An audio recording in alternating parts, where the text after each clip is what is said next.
final exams that are similar. And so over the past 20 years, people have been doing a bunch of research on, okay, how well is that working? And I'm going to focus on two aspects of this.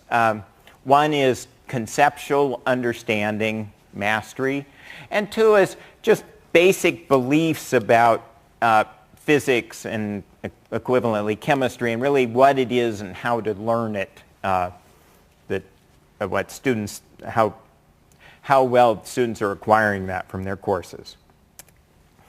Now, it turns out in physics, I think probably because we physicists pride ourselves that we got a few basic concepts that are widely applicable, and so physicists have done a lot of research on how well are students really mastering these concepts, particularly in our introductory courses.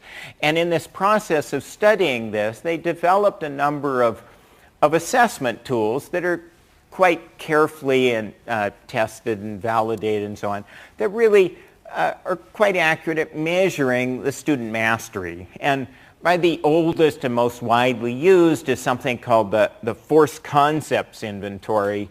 Out of curiosity, how many people here have heard of the Force Concept Inventory?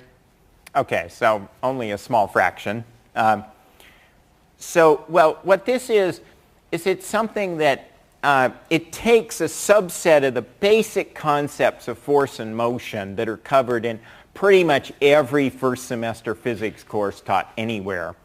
And it tests students' understanding of these normally by asking them to apply them to some simple real-world situation like car running into a truck, or in the question I display here, this is a hoop sitting on a tabletop and a ball's rolling around inside it, and what direction does it go when it flies out the end there. And the way this is used is then it's given to students at the typically at the start and then at the end of their course that covers this material. And one looks at, okay, what percentage of the questions do they get wrong, not know the answer to at the beginning, that they actually got right at the end? That tells you what percentage that they learned of what they didn't know. And this is now pretty routinely given in hundreds of physics courses every year across the world to measure this learning gain. Now, what's emerged from this is a really kind of remarkable result, which is, and I displayed it with this histogram, but